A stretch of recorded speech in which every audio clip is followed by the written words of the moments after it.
mud cakes heavily on the hem of a borrowed woolen skirt. A splintered wooden bucket bites fiercely into aging, uncalloused hands.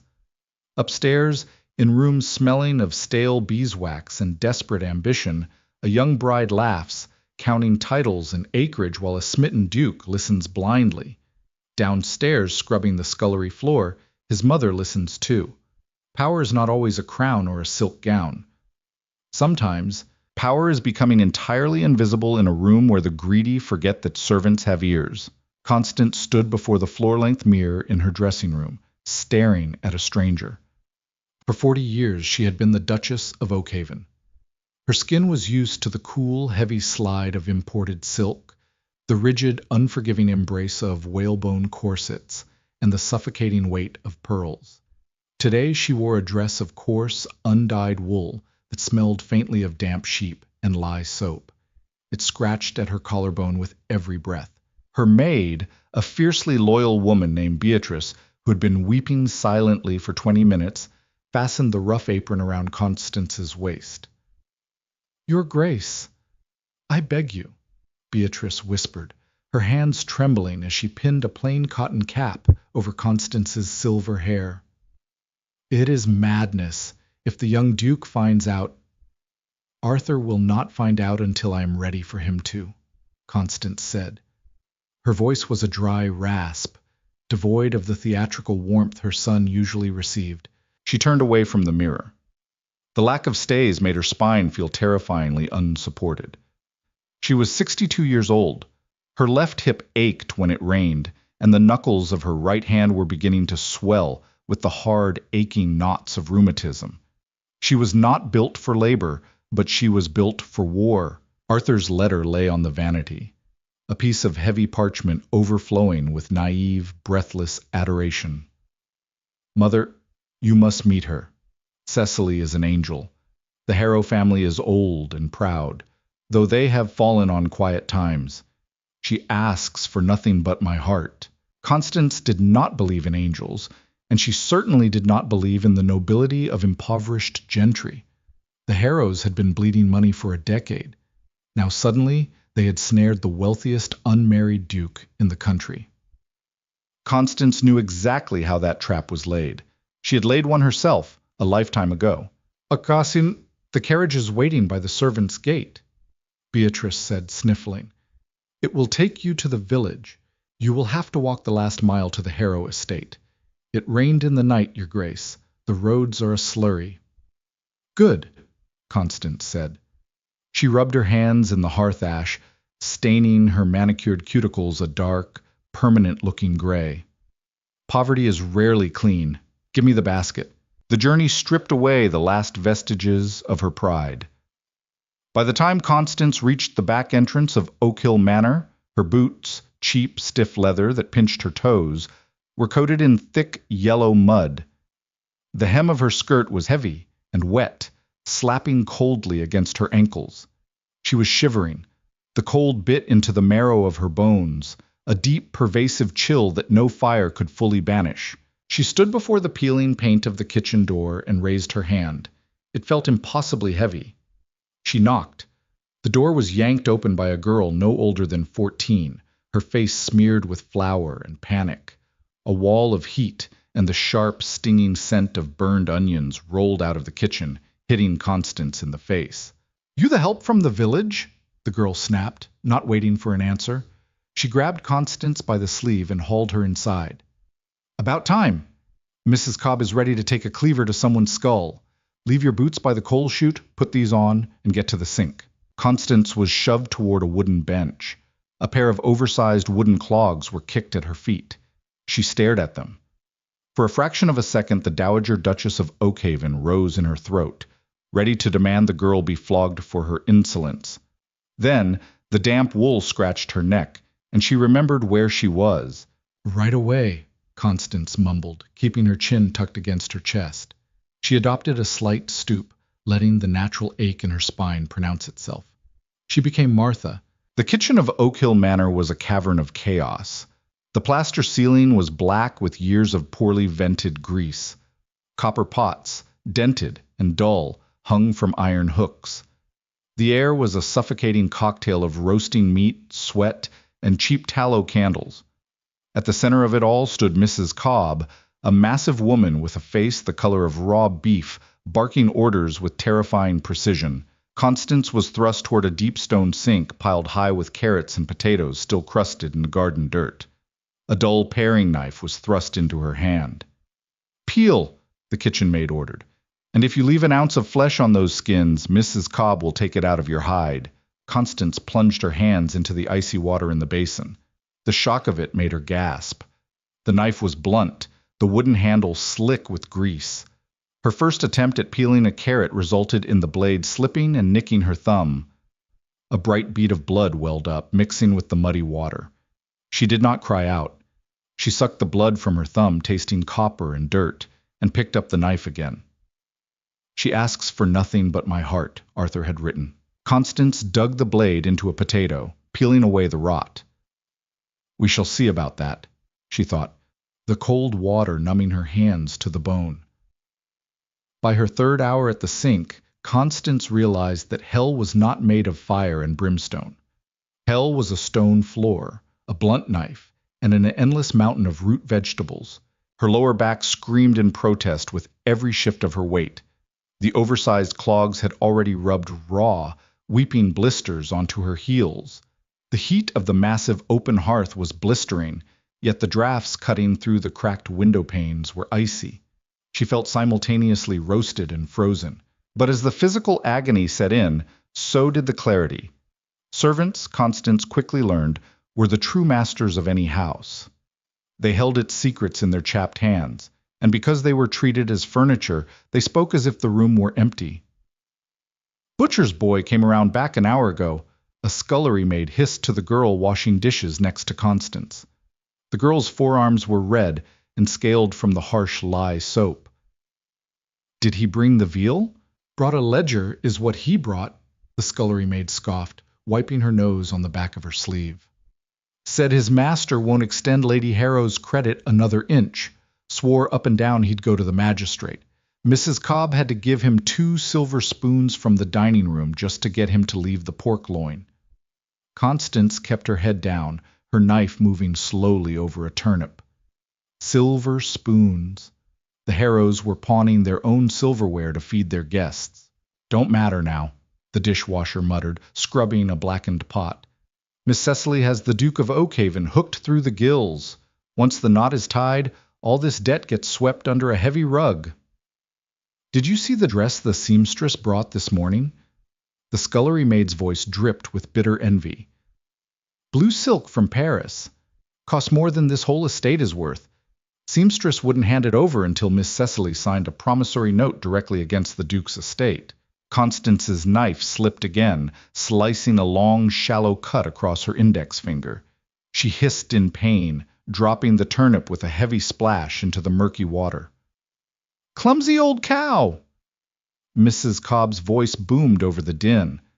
A heavy hand smacked the back of Constance's head, knocking her cap askew. "Mind the splashes! That's drinking water for the dogs. You waste a drop and I'll dock your pay." Rage, pure and blinding, flared in Constance's chest. Her head snapped up, her gray eyes locking onto the cook. For a moment, the heavy air in the kitchen seemed to stop. Constance's expression was not that of a beaten village woman. It was the look of a woman who commanded a small army, who had brought arrogant lords to their knees with a single raised eyebrow. Mrs. Cobb faltered, stepping back, a flicker of genuine unease crossing her fleshy face. Then Constance's knee buckled slightly from the standing, and the illusion broke. She swallowed the copper taste of fury, forcing her eyes to the floor. "My apologies, Mum. Hands are stiff." Mrs. Cobb cleared her throat, shaking off the momentary intimidation. "Keep 'em moving. The young Duke arrives by carriage in 2 hours. Everything must be flawless."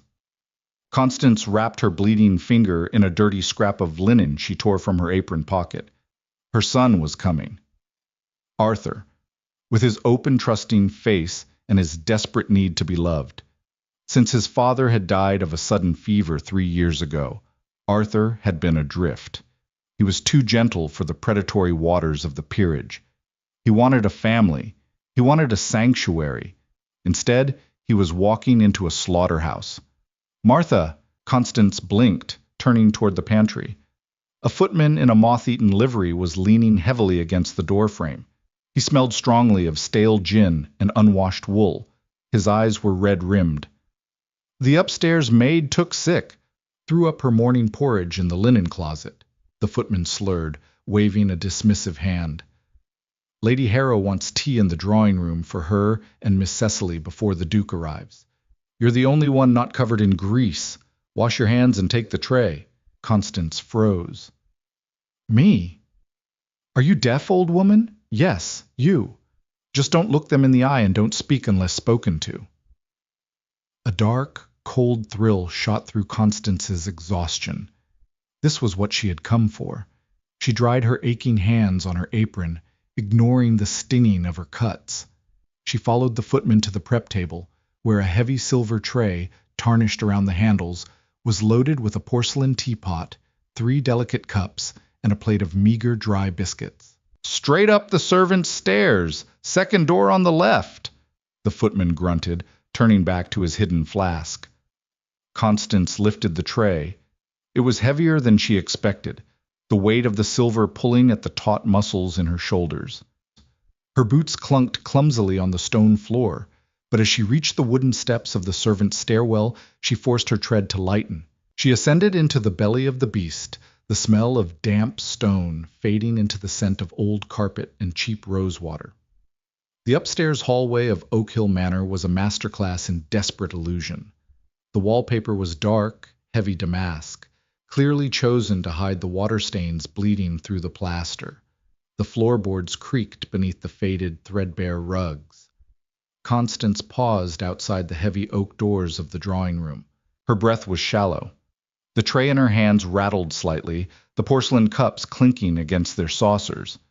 She closed her eyes, forced her breathing to slow, and pushed the door open with her hip. The drawing-room was bathed in late afternoon sunlight, which only served to highlight the dust motes dancing in the air and the faded patches on the velvet upholstery. Sitting on a chaise lounge by the window was Cecily Harrow. Arthur had called her an angel. Constance could see why a lonely young man might think so. Cecily possessed a fragile porcelain beauty, pale skin, large, liquid blue eyes, and spun gold hair arranged in perfect, careless ringlets. She wore a day dress of pale yellow muslin that hugged her narrow waist.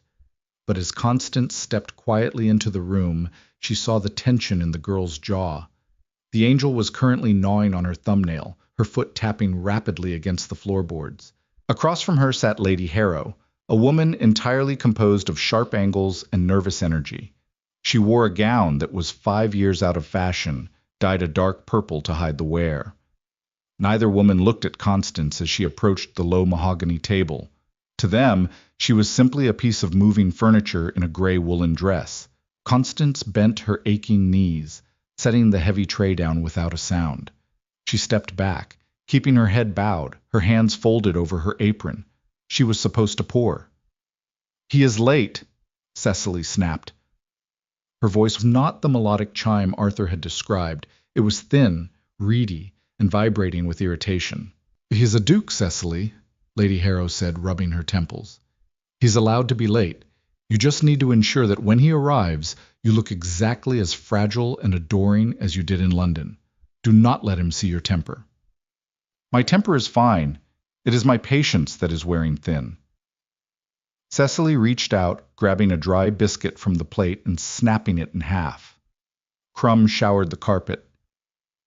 "If I have to listen to him wax poetic about his father's prize hounds one more time, I might throw myself from the carriage." Constance reached forward, her arthritic fingers wrapping around the handle of the teapot. The porcelain was hot. She poured the dark, fragrant tea into the first cup, her hand miraculously steady. "You will listen to him talk about hounds and horses and the weather, and you will smile," Lady Harrow hissed, leaning forward. "Do you understand our position, Cecily? The butcher threatened to go to the magistrate today. Your father is hiding in the study with a bottle of brandy because he cannot face the creditors. Arthur is not just a husband. He is our survival." "I know that, Mother." Cecily sighed, rolling her eyes. He is easy enough to manage. He's soft, like dough. He looks at me like a lost puppy. Once the ring is firmly on my finger, I will mold him. We will spend the season in London, away from the country dirt, and he will pay for it all. Constance moved to pour the second cup. Her knuckles were white. Her heart beat a slow, dangerous rhythm against her ribs. And what of the dowager? Lady Harrow asked, her voice dropping to a conspiratorial whisper, completely ignoring the servant standing inches away. Cecily let out a short, cruel laugh. It sounded like glass breaking. The Dowager Duchess Constance? Please, she is an aging relic. Arthur's terrified of her, but I am not. They say she is formidable, Lady Harrow warned, taking the cup Constance offered her without making eye contact. They say she runs the Oakhaven estates with an iron fist. She controls the purse strings until Arthur marries. Exactly, Cecily said, her blue eyes narrowing into cold, hard slits. Until he marries. Once I'm Duchess, she becomes a guest in my house, a nuisance. She will not step aside quietly, Cecily. She is fiercely protective of him. Then she will find herself very lonely, Cecily said smoothly, admiring her own reflection in the silver teapot. Arthur wants a wife, not a warden. I will convince him her health is failing. The country air of the far northern estates will do her good. We will lock the old bat in the dower house and leave her to rot with her ledgers. If she fights me, I will simply cry, and Arthur will banish her himself to protect my delicate nerves. Constance's breath caught in her throat. The sheer, naked malice in the girl's voice was staggering. It wasn't just greed. It was an eagerness to destroy. She didn't just want Arthur's money. She wanted to isolate him, to break his bond with the only family he had left. Constance moved to hand Cecily her teacup. Her hands, which had been so steady, suddenly betrayed her. A tremor of raw fury traveled down her arm. As the saucer met Cecily's outstretched hand, the cup rattled. A single dark drop of hot tea splashed over the rim, landing squarely on the pale yellow muslin of Cecily's lap. The silence that followed was total. Cecily stared at the small brown stain blooming on her dress. Then, slowly, she looked up. For the first time, the girl actually looked at Constance. The beautiful, angelic face twisted into a mask of pure, ugly rage. Without a word, Cecily's hand lashed out. The slap echoed through the quiet room like a gunshot. The force of it snapped Constance's head to the side. Her vision swam. The taste of blood filled her mouth where her teeth had cut into her inner cheek. Her ear rang violently. "You stupid, clumsy old cow!" Cecily shrieked, springing up from the chaise lounge, her fists clenched. "Do you know what this silk costs? It costs more than your miserable life." Constance slowly turned her head back. Her cheek burned like fire. She tasted the copper in her mouth. She did not raise a hand to her face. She simply stood there, her gray eyes locking onto Cecily's furious blue ones. The stoop in her shoulders vanished. The deferential tilt of her head disappeared. In that moment, she was no longer Martha. Before Constance could speak, before she could unleash the devastation sitting heavy on her tongue, the heavy oak doors of the drawing room swung open with a bang. "Cecily? Lady Harrow?" The voice was deep, warm, and currently laced with confusion. Arthur stood in the doorway. He was still wearing his heavy riding coat, his dark hair windblown, a bouquet of wildly expensive hothouse roses clutched in his hand. He stared at the scene before him, his angelic bride, face contorted in rage, hand still raised from the strike, and an old servant woman standing perfectly straight, bleeding from the mouth. Arthur's eyes moved from Cecily's flushed face to the servant. He frowned. He looked closer. The bouquet of roses slipped from his fingers, hitting the floor with a soft, dull thud. "Mother?" Arthur whispered, the word hanging in the sudden, suffocating silence of the room. Arthur stepped fully into the room. His heavy riding boots crushed the delicate fallen petals of the roses he had dropped, releasing a bruised, sweet scent that clashed violently with the stale dust of the drawing room. He stared at the woman in the gray woolen dress. He looked at the oversized, muddy clogs. He looked at the raw, swollen knuckles wrapped in dirty linen. And finally, he looked at the bright, angry welt rising on her left cheek. "Mother?" Arthur repeated. His voice cracked, stripping away the booming confidence of a duke and leaving behind the thin, reedy confusion of a boy. Cecily's arm was still suspended in the air. For 3 agonizing seconds, her brain refused to process the impossibility of the scene. Her blue eyes darted from Arthur's pale, horrified face to the old woman's unblinking gray stare. "Arthur, darling," Cecily started, her voice automatically seeking its usual honeyed register, though it shook terribly. She lowered her hand, tucking it behind the folds of her skirt. You are early. This clumsy wretch ruined my gown. I only meant to—" "Quiet." The word did not come from Arthur. It came from Constance. She did not yell. She did not raise her voice above a conversational murmur. But the command carried the absolute, bone-deep authority of a woman who had dictated the fates of thousands for 4 decades. It hit the room like a physical blow. Cecily snapped her mouth shut, her teeth clicking together. Constance turned her head slowly, testing the mobility of her jaw. She brought a rough, ash-stained thumb to her lip, wiping away a smear of red. The metallic taste of her own blood coated her tongue. Her cheek felt hot, throbbing in time with her pulse, but her spine remained terrifyingly straight. "You have a heavy hand for an angel, Miss Harrow," Constance said. The deferential, mumbled slur she had used downstairs was gone. Her diction was razor-sharp, every consonant clipped and precise. Behind Cecily, Lady Harrow made a sound like a strangled hen. The older woman stood up so fast her knees struck the low tea table. The entire silver tray jolted. A fragile porcelain teacup tipped over the edge and struck the floorboards, shattering into a dozen jagged pieces. The sharp crack broke Arthur's paralysis. "Mother, what is this?" He took a step forward, his hands opening and closing at his sides. He looked sick. His gaze darted to Cecily, begging for an explanation that made sense, and then back to Constance. "Why are you wearing rags? Why are you bleeding?" "Because I wanted to know the price of your bride, Arthur," Constance said smoothly. She reached down, unknotting the coarse apron from her waist and letting it fall in a crumpled heap over the tea stain on the floor. "And I have learned it. You will be glad to know she does not want your money." Arthur blinked, a desperate, pathetic relief washing over his features. He looked at Cecily. "You see?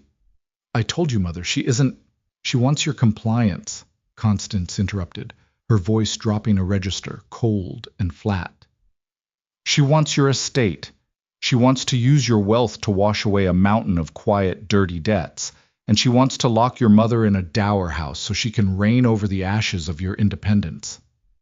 Cecily's face lost all its color, leaving her looking like a wax doll. "Arthur, that is a lie. She is mad. Look at her. She came creeping into our home in disguise like a common thief." "I came as Martha," Constance corrected softly, finally breaking her gaze from Arthur to pin Cecily to the spot. "And Martha learned quite a bit. Martha learned that your butcher's boy requires 2 silver spoons from your dining room just to leave the evening roast. Martha learned that the seamstress in the village holds a promissory note for Paris silk, leveraged illegally against my son's unwedded name." Lady Harrow let out a gasp, clutching her throat. Her eyes darted toward the hallway, as if expecting the creditors to burst through the oak doors. "Lies!" Cecily shrieked, the sweet facade crumbling entirely. The shrill, reedy panic returned. She rushed to Arthur, grabbing the lapels of his heavy riding coat. "Arthur, you cannot listen to this. She hates me. She has always hated me because I have your heart. She's trying to poison you against me. Tell her to leave." Arthur stood perfectly still. He did not put his arms around her. He looked down at the pale, delicate hands clutching his coat. Then he looked at his mother's hands, stained with soot, bleeding from the paring knife and shaking slightly from the cold. Did you strike her? Arthur asked. His voice was very quiet. Cecily froze. She looked up into Arthur's face. The soft, doughy adoration she had mocked just minutes ago was gone. In its place was a terrible, suffocating stillness. She burned me, Cecily cried, gesturing wildly to the brown stain on her yellow dress. She poured boiling tea on me on purpose. What was I supposed to do, Arthur? She's a vicious, cruel old woman. She is the Duchess of Oakhaven, Arthur said. The words seemed to scrape against his throat as they came out. And she is my mother. The silence in the drawing room stretched until it felt brittle enough to snap. The grandfather clock in the corner ticked, a rhythmic, mocking metronome measuring the death of a future. Constance felt a deep, agonizing cramp seize her left calf. The chill of her wet boots was creeping up her legs, settling into her joints. She wanted nothing more than to sit down on the velvet chaise lounge, to call for a glass of brandy, to close her eyes. But she could not show weakness. Not yet. Arthur, please! Lady Harrow finally spoke, her voice trembling. She stepped out from behind the table, wringing her hands. This is a terrible misunderstanding. The debts are a temporary embarrassment, an oversight by my husband's steward. Cecily loves you. She has done nothing but weep with joy since your proposal. She was weeping just 10 minutes ago, Constance observed dryly, not taking her eyes off the mother. Weeping over the prospect of having to listen to my son speak about his prize hounds. She finds him incredibly dull, you see. Arthur flinched. The small, involuntary movement was worse than if he had shouted. He closed his eyes, and Constance saw the muscles in his jaw bunch as he swallowed hard. Arthur, stop! Cecily demanded, shaking his lapels. Look at me! Don't look at her! Look at me! Arthur opened his eyes. He looked at the girl he had planned to spend his life with. Did you call me Doe, Cecily? Cecily's mouth opened, but no sound came out. The calculation in her eyes was frantic, naked, and ugly. She was trying to weigh the exact percentage of the conversation Constance had overheard. She was searching for a lie large enough to cover the truth, but the silence had already condemned her. She called you a lost puppy, Constance provided helpfully. The cruelty of her own words tasted like ash in her mouth. She hated doing this to him. She hated tearing away the veil and exposing the rot, but a broken heart was preferable to a gutted life. She said you were soft, easily managed, and once the ring was on her finger, she would mold you. Arthur slowly reached up. He wrapped his large gloved hands around Cecily's wrists, prying her fingers off his coat one by one. His grip was not violent, but it was absolute. He lowered her arms and stepped back, putting 2 feet of physical distance between them. The silver spoons, Arthur said, his voice flat. Is that true, Lady Harrow? Have you been pawning your silver to feed me at your table? Lady Harrow burst into tears. It was a pathetic, loud sobbing that held no dignity. She sank onto the chaise lounge, burying her face in her hands. We had to, Your Grace. We had nothing left. The harvests failed, the investments. We were drowning. Cecily was our only hope. Your hope, Arthur repeated. The word sounded hollow. You see? Cecily spat, pivoting with whiplash speed. The tears in her own eyes evaporated, replaced by a hard, cornered fury. If she could not play the victim, she would play the victimizer. You see what she does? Your mother couldn't stand the thought of you loving someone else. She had to sneak into my home, humiliate my family, and spy on us like a common rat just to keep you tied to her apron strings. Constance didn't blink. I prefer Martha, actually. I'm told I peel a very competent turnip. Cecily sneered, turning her back on Constance to focus entirely on Arthur. Grow up, Arthur. Look around you. The peerage is built on arrangements. Do you really think any woman of standing is marrying you for your hounds and your poetry? You are a duke. I offer you beauty, a flawless pedigree, and a quiet life. In exchange, you pay my father's debts. It is a business transaction. Everyone knows it but you. The brutal honesty hung in the air. The smell of the spilled tea, now cooling and bitter, seemed to permeate the room. Constance watched her son. This was the precipice. This was the moment the boy who wrote breathless poetry about angels would either break or harden into the man he needed to be. She held her breath, the pain in her cheek forgotten. Arthur looked at Cecily. He looked at the beautiful porcelain face, now twisted with a cynical superiority. "A transaction," Arthur murmured. "Yes," Cecily said, lifting her chin. "And a very fair one. Now tell your mother to get out of my drawing room before I have the footman throw her out." Arthur let out a breath. It was a long, shaky exhale that seemed to empty his lungs entirely. When he inhaled again, his shoulders squared. The boyish, eager slump he usually carried was gone. "I think," Arthur said, his voice dropping an octave, carrying the distinct, heavy resonance of the Oakhaven lords before him, "that you have vastly miscalculated the terms of this transaction, Miss Harrow." Cecily frowned, a flicker of uncertainty crossing her features. "Arthur." "Do not address me by my Christian name," Arthur cut her off. It was a verbal execution. The casual intimacy was severed instantly. Cecily physically recoiled. Lady Harrow's sobbing hitched into a terrified silence. Arthur turned away from his former fiancée. He walked over to where the shattered teacup lay on the floorboards. He bent down, the heavy leather of his coat creaking, and picked up a jagged shard of porcelain with his gloved hand. He turned it over, studying the delicate, faded blue paint. "I loved you," Arthur said to the piece of broken china. He didn't sound angry. He sounded profoundly tired. "I loved the woman I thought you were. I would have given you anything. I would have emptied my vaults for your father. I would have bought you Paris silk until you drowned in it, simply because you asked." He dropped the shard. It hit the floor with a dull clink. "But you didn't ask," Arthur said, finally looking up at Cecily. His eyes were cold, hollowed out by betrayal. "You demanded, you manipulated, and you struck my mother."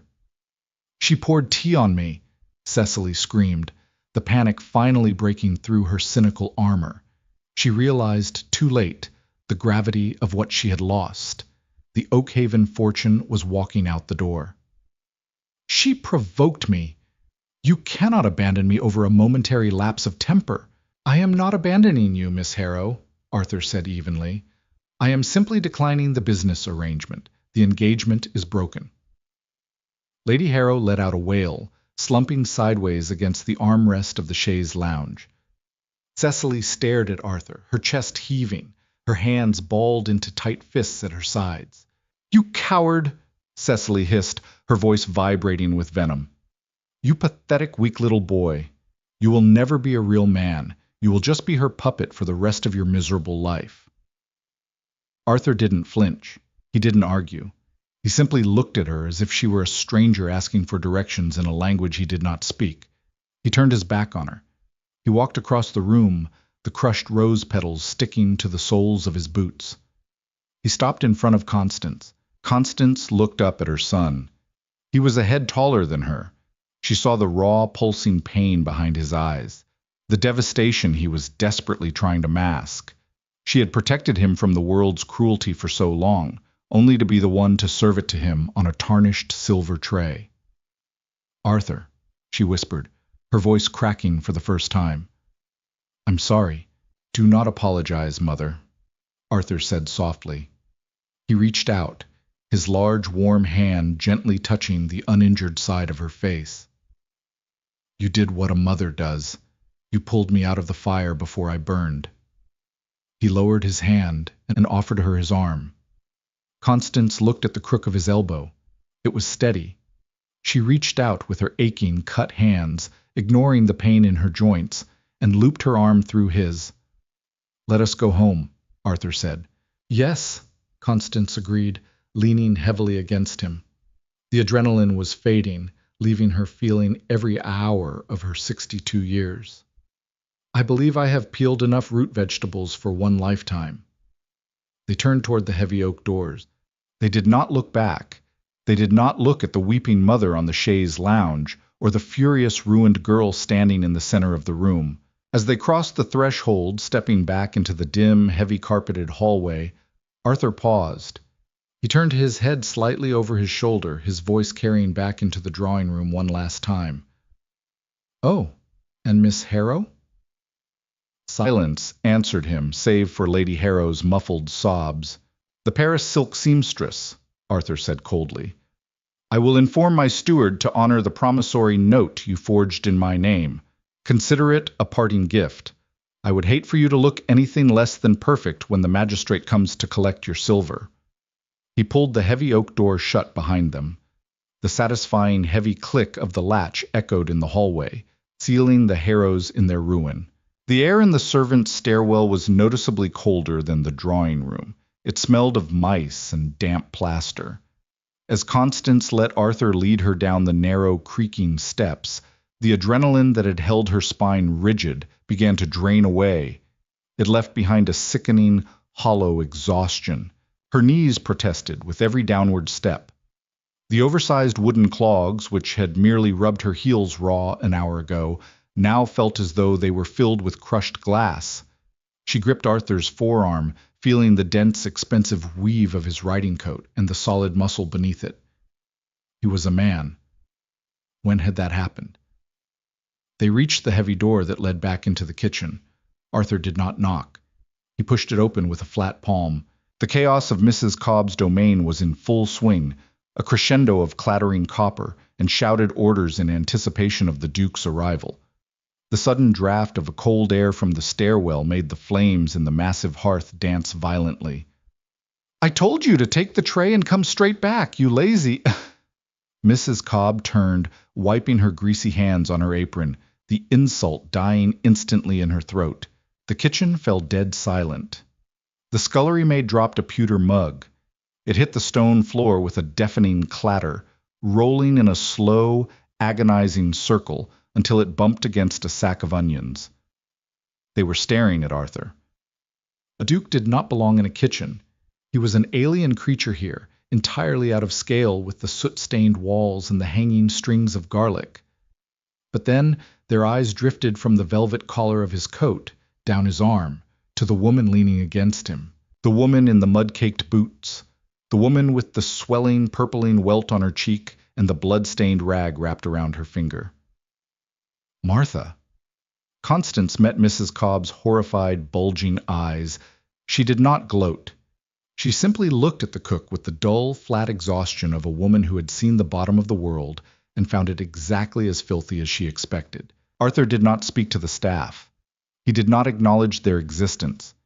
He kept his eyes fixed on the heavy wooden door that led out to the kitchen garden.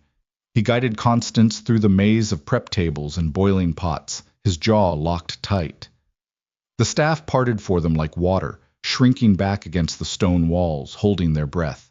When Arthur pulled open the back door, the biting chill of the late afternoon hit Constance like a physical blow. The sky had turned the color of bruised iron. The wind whipped her coarse woolen skirt against her legs.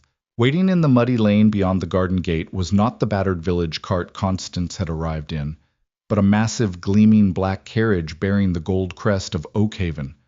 4 perfectly matched gray geldings snorted plumes of white vapor into the freezing air. A footman in pristine blue and silver livery leaped down from the back, his face a mask of practiced neutrality, though his eyes widened slightly as he took in Constance's appearance. He scrambled to pull down the iron steps and open the carriage door. Arthur helped her up. The transition from the biting wind into the plush, velvet-lined interior of the carriage was dizzying. Constance sank into the soft leather cushions. The contrast was almost painful. The carriage smelled of beeswax, expensive leather, and the lingering scent of Arthur's sandalwood shaving soap. Arthur climbed in after her. He pulled the door shut, sealing them inside a quiet, swaying cocoon. He reached up, rapping his knuckles sharply twice against the wooden roof. The carriage lurched forward. For a long time, neither of them spoke. The rhythm of the horse's hooves on the rutted road was a steady, thumping heartbeat in the enclosed space. Constance stared at her hands resting in her lap. The knuckles were red and swollen, the skin deeply stained with soot that had worked its way into the fine lines of her skin. The rag around her finger was damp. Her left cheek throbbed with a dull, persistent heat. She looked up at Arthur. He was sitting opposite her, staring out the window at the bleak passing landscape of barren winter trees. His face was a closed book. The devastatingly open, eager boy who had ridden out this morning with hothouse roses was gone. "Arthur!" she rasped. Her throat felt tight, coated in dust. He didn't turn his head. "You are shivering, Mother." He reached under the seat, pulling out a heavy fur-lined lap robe. He leaned forward and draped it over her knees, tucking the edges around her muddy boots. His hands lingered for a fraction of a second on the coarse wool of her borrowed skirt, feeling the dampness. "I'm fine," Constance said, though her teeth were beginning to chatter. "You are not," Arthur replied, his voice devoid of inflection. "You're bleeding, you're frozen, and you were struck by a woman I was prepared to make my wife." He finally looked at her. His eyes were hollow, rimmed with a terrible, weary red. "I am sorry I humiliated you," Constance said softly. It was the only apology that mattered. She had dragged his pride out into the mud for everyone to see. Arthur shook his head slowly. "You didn't humiliate me. You illuminated me. There is a vast difference." He leaned back against the leather squabs, closing his eyes. I wanted it to be real, Mother. I wanted to build something that was mine, not an estate I inherited, not a title I was born into. Just a home." "A home cannot be built on a foundation of lies, Arthur," Constance said gently. "It will sink." "I know." He let out a long, shuddering breath. "I know." He did not speak again for the rest of the journey. Constance closed her eyes, letting the sway of the carriage rock her into a state of numb suspension. The victory she had secured for her son felt heavy, tasting of copper and cold tea. She had saved him from a predator, but in doing so, she had butchered his innocence. She wasn't sure which offense was worse. The return to Oakhaven was a blur of frantic, hushed activity. When the carriage pulled into the sweeping gravel drive of the estate, the sun had fully set. The massive stone facade of the manor house was ablaze with candlelight. As the footman opened the door, Beatrice, Constance's loyal maid, was already rushing down the front steps, flanked by the estate physician and a small army of worried servants. Arthur did not let the footman help his mother down. He carried her. He lifted Constance in his arms as easily as if she were a child, her muddy clogs dangling, her ruined clothes staining his immaculate coat. He carried her up the stone steps, past the gaping servants, and straight up the grand staircase to her private chambers. The next 3 hours were an agonizing exercise in restoration. The hot water of the porcelain hip bath stung her blistered heels so fiercely that Constance had to bite down on a towel to keep from crying out. Beatrice scrubbed the hearth ash from her mistress's skin with harsh, sobbing breaths. The gray soot had settled deep into Constance's pores, requiring 3 separate basins of water to fully extract. The estate physician, a quiet, pragmatic man named Dr. Eris, examined the cut on her finger. "A dirty blade," he murmured, applying a stinging antiseptic tincture that smelled of iodine and alcohol. "We will need to keep it wrapped to prevent festering. The knuckles are severely inflamed, Your Grace. The cold has aggravated the rheumatism." He then moved to her face. He gently prodded the swollen, bruised flesh of her cheek. Constance flinched. "A blunt impact," Dr. Eris noted, his eyes flickering with unspoken questions he was too smart to ask. "Ice, Beatrice, wrapped in clean linen. Keep it pressed to the cheekbone for 20 minutes at a time." When they were finally done, Constance was dressed in a soft, heavy nightgown of white flannel. Her feet were wrapped in unguents and bandages. Her left hand was tightly bound. She sat in the armchair by the roaring fire in her bedroom, feeling entirely hollowed out. The coarse, scratchy ghost of the woolen servant's dress still lingered on her skin. "Where is my son?" Constance asked, her voice finally returning to its normal, commanding timbre, though it rasped slightly. Beatrice looked down, adjusting the ice pack against Constance's cheek. "His Grace locked himself in his study, my lady. He gave strict orders not to be disturbed. He asked for a bottle of whiskey and the estate ledgers. Nothing else. Constance nodded slowly. Leave him be. For the next 4 days, Oakhaven felt like a mausoleum. Arthur did not emerge from the west wing. Trays of food were left outside the heavy oak door of his study. They were brought back to the kitchens mostly untouched. The servants walked on eggshells, communicating in whispers.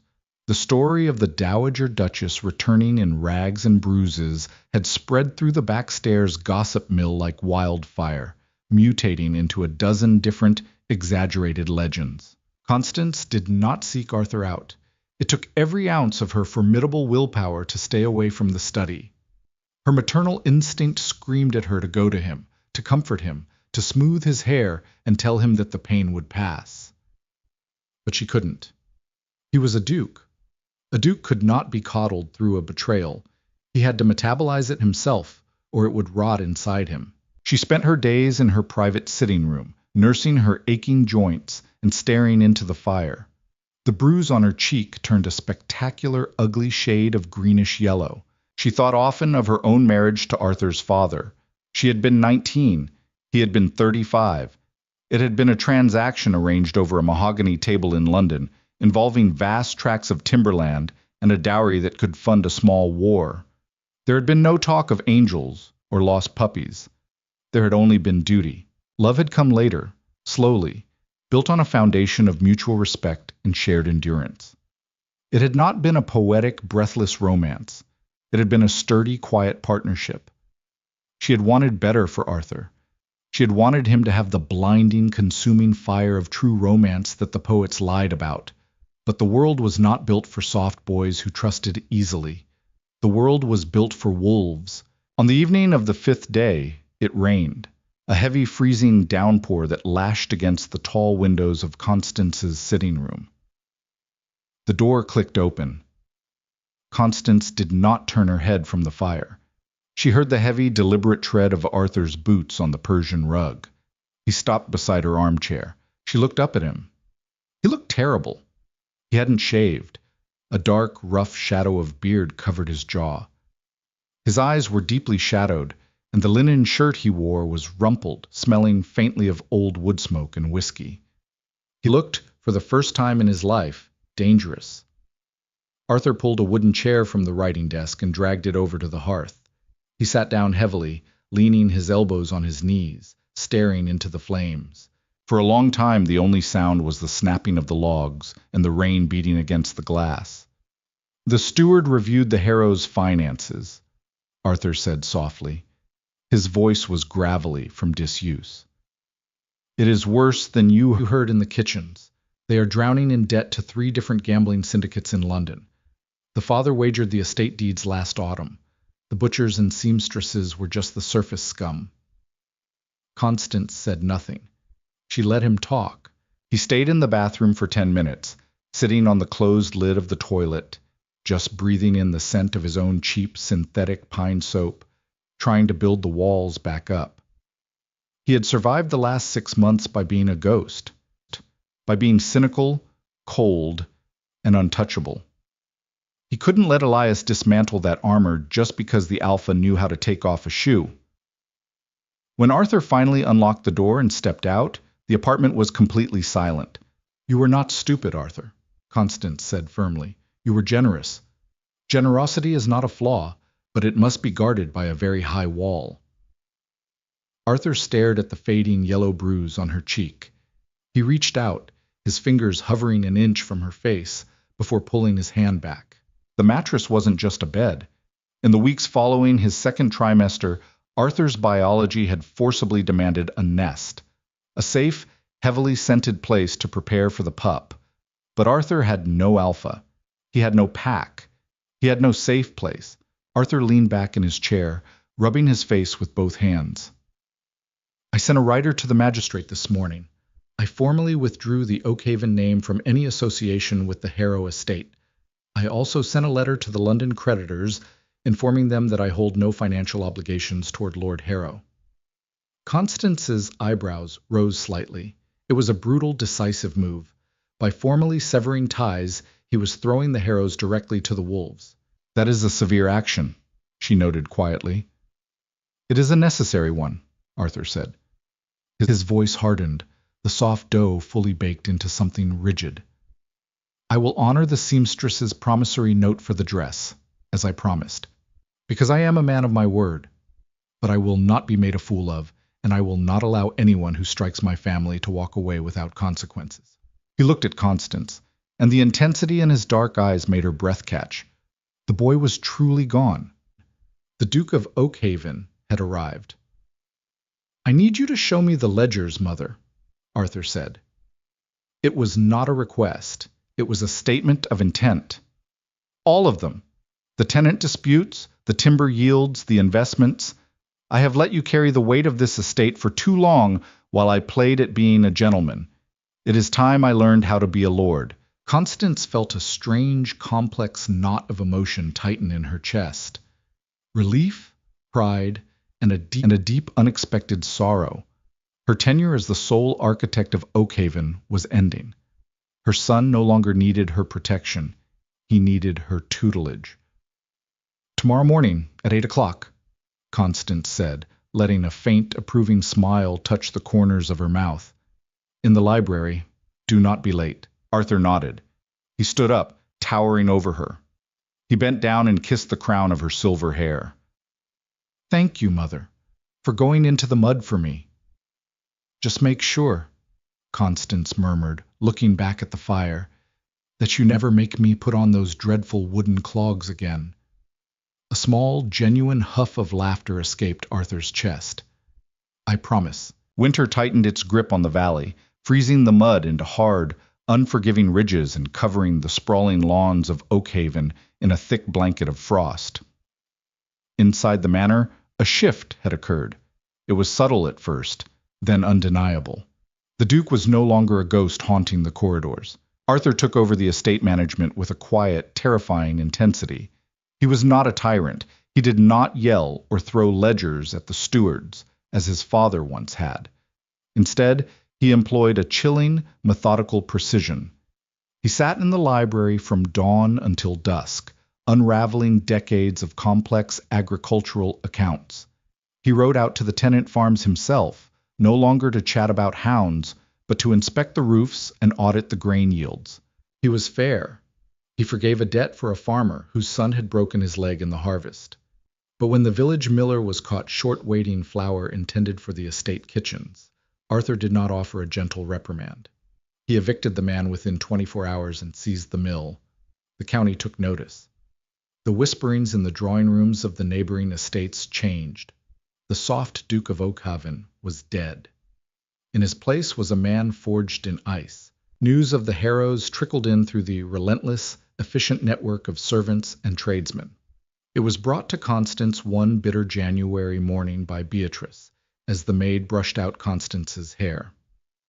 The magistrate arrived at Oak Hill Manor on Tuesday, Your Grace, Beatrice murmured, her eyes fixed on the silver strands she was pinning up, accompanied by 4 bailiffs from London. Constance paused, setting down her teacup. And they seized everything, Beatrice said, a grim satisfaction in her tone. The furniture, the horses, the silver, even the carpets. It's said Lord Harrow collapsed in the study. The family was given 2 days to vacate the premises. The estate is to be auctioned to settle the gambling debts. And where did they go? Constance asked, keeping her voice entirely neutral. North, they say, to a minor holding belonging to Lady Harrow's spinster sister. A cottage, really.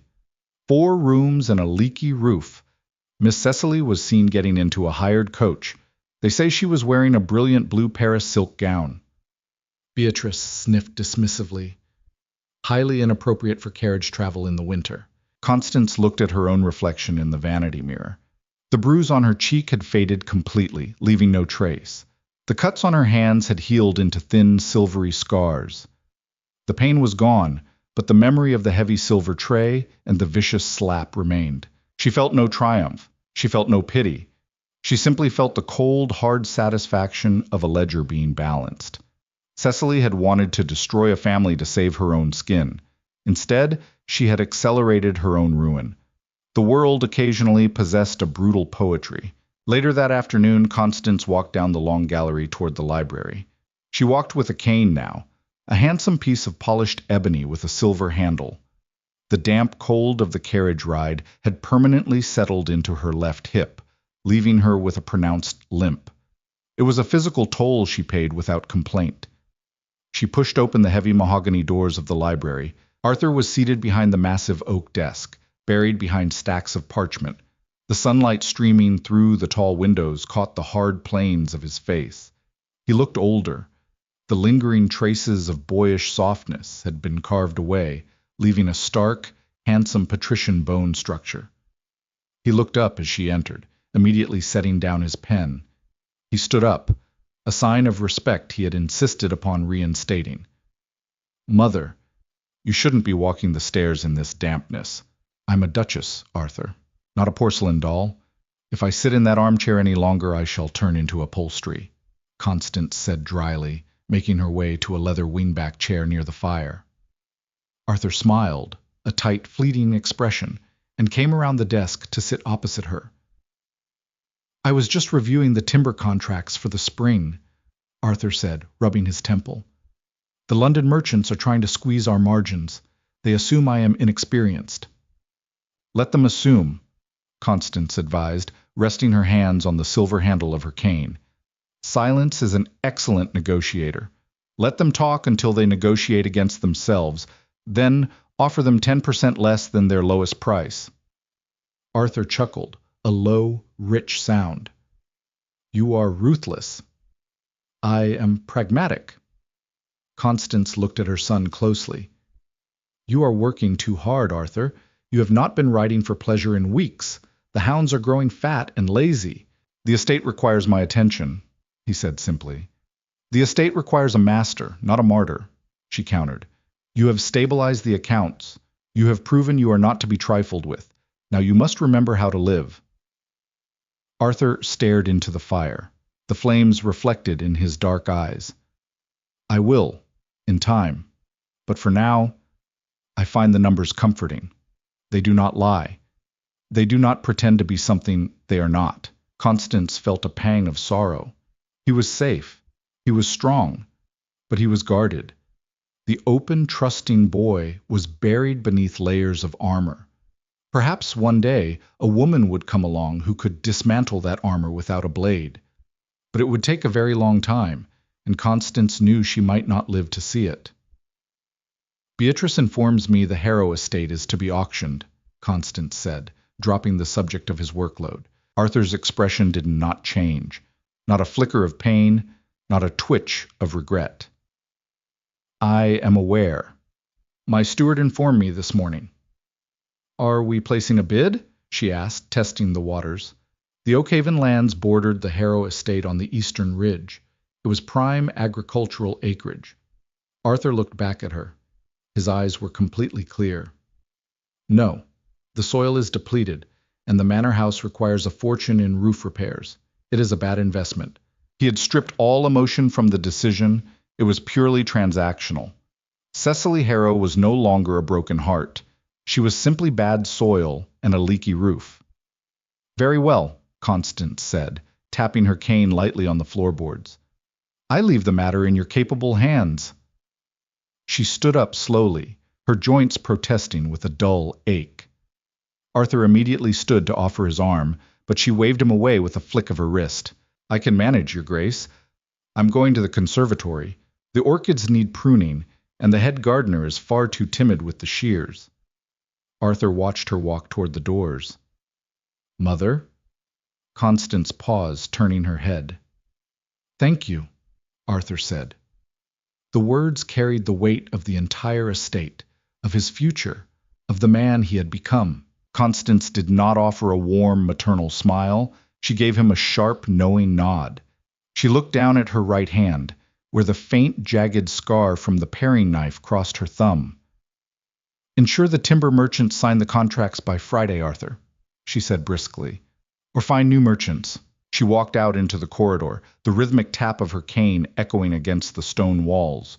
Oakhaven was secure.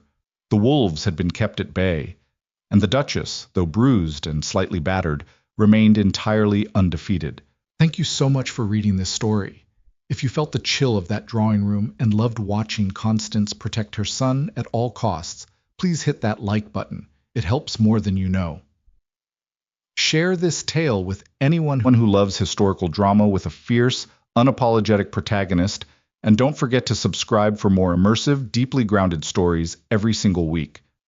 What did you think of Arthur's final revenge? Let me know in the comments below. Your support keeps these stories coming.